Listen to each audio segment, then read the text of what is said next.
Hey guys, Ralph here, and welcome to True Power Sports Fitness on this thrilling Thursday here in Connecticut. Life's good, man. Life is good. Even though it's going to rain all day, life's good. You don't rain on my parade, man. I'm chock full of starch and feeling great.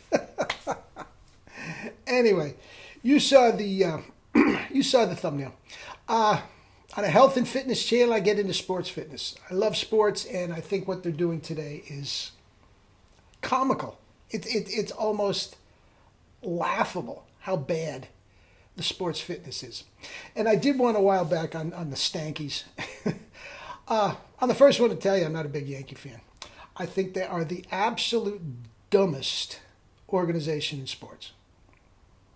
For the amount of money they are paying every year, they don't get remotely a bang for the buck. Look at the Oakland A's over the same period.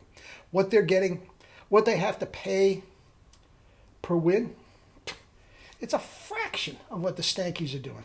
And they just bollocks everything up. And the arrogance is such that they really and truly believe they win it every year, which I find anyway. Anyway, I digress. I digress. But Aaron Judge, when he first came up, I have to say I was a fan. He seemed like a nice enough kid, and he still seems like a nice kid. There's no question about that. But he came up bigger than life, and he was a flat-out five-tool player. Hit, run, field, throw, and hit with power. Okay, now the hitting with power was his big thing. There's no question.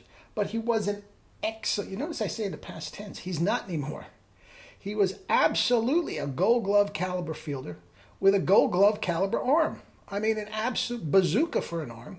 He could actually run a little bit. He wasn't a stolen base guy. What's the most stolen bases he's ever had? It doesn't matter because it's not a lot. He's had like 6 is the most. He wasn't a stolen base guy, but he could run the bases. Absolutely. Go to first to third on a single. He could absolutely run. And again, covered a lot of ground in the outfield. At 6'7", I mean, he could go over that outfield wall and grab, because he could jump. Timing. He was not a stiff. He is now. He is now. I mean, he was juiced to the gills when he came up, and he still is, okay? But 6 years later, guys, 6 years later, this is his 6th year in the major leagues, he hasn't sniffed playing 162 games. The most he's ever played is 155, which is not bad. Not bad by today's standards. But other than that, he hasn't sniffed. He's down to like 101. I mean, he hasn't sniffed. He is constantly hurt. Now, he came right out and said he's not going to go all out in the field anymore because to not to risk injury. That's what it's come to. He can't run. He can't go all out. And you should see him in the outfield. He just meanders along and doesn't take it. I mean, it's a joke. It's a joke how bad a fielder he's turned himself into. From a Gold Glove, he just can't move. Okay? Now, he's a strikeout waiting to happen. And sabermetrics can say all they want. I will do a video on sabermetrics. But the notion that strikeouts don't count doesn't matter. It is a joke. Is a joke. Because if a strikeout is as good as a flyout, so nobody has ever made an error? No, that's for another reason. But he's 200 plus strikeouts at a rate, every single year. He doesn't reach 200 strikeouts because he doesn't reach nearly as many at bats. But the reason I'm ragging on him all of a sudden is it came out the other day. He's missing games because he's sore due to travel. So he's the only one in the major leagues that travels. Now, I was texting back and forth with my brother, who's a big Red Sox fan. He hates the Yankees. And he texted back that Judge was on a trading block. Okay?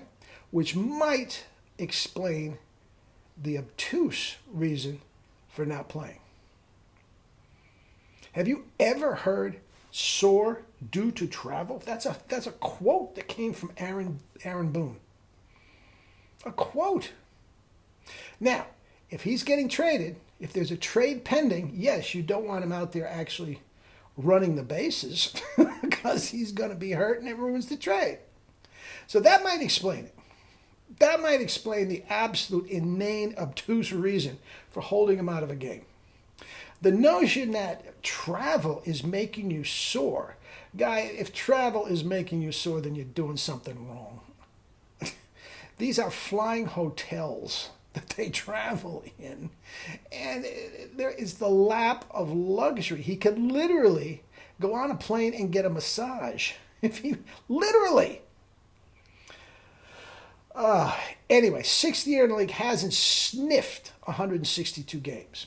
His best year was 50 home runs, 137 RBIs back in, 114 RBIs, okay, 4 years ago. Since then, can't stay on the field.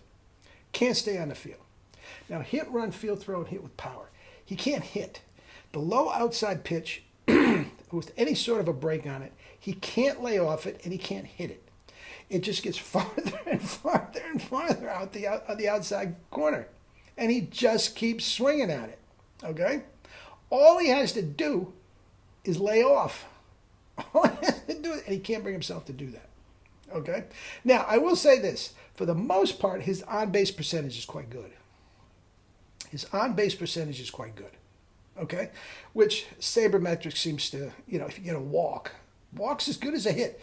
We used to say that in Little League. I mean, it's not. If there's a guy on first base and he gets a hit, the guy at the plate gets a hit, the guy on first base will usually end up at third. A walk? Anyway, again, I'm not a sabermetrics fan, as you can tell, but I'm talking about health and fitness here. But, guy, if you can't play the field, if you can't run to first base without worrying about getting hurt, you think you're doing something wrong? Now, he's a blatant roid guy. He just is. And these are roid injuries. Pulled muscles, they're dehydrated muscles. And I don't know about soreness due to travel, but Jesus. Anyway, so here we are. Now, the great Bill Parcells had a great line. Now, he was talking about football, but it makes perfect sense. Now, listen to this. The greatest ability is availability. And guys, if you are not available to your team, what good does it do? You're working out wrong. Every single one of them should just stay out of the weight room. Get a kettlebell if you want. Do some PNF, guys. Get on a decent diet so you're not dehydrated and stretching these 10 guys. It is a joke what is going on in Major League Baseball. And all across sports, but Major League Baseball is a joke. The notion, you ever see the video Netflix Screwball? It's about Alex Rodriguez and Tony Bosch and the steroid scandal around A-Rod. You think the steroid era is done in baseball? Think again. Mike Trout is a juicer. John Carlos, we go right there. Every single one of them is. I'm going to do Gary Sanchez at one point, but guys, Aaron Judge, hit, run, field throw, and hit with power. He was a 5-tool player. He's now a 1-tool player, hit with power. And that is fake because of the roids. He's a joke. He's nothing more than a parody of himself. Anyway, and again, I'm not hating. But at some point, you're a 27-year-old guy, 26-year-old guy, you have to use your brain. This is not working. I'm just saying. Anyway, eat and drink fruits and vegetables and live your life with true power. Love you all.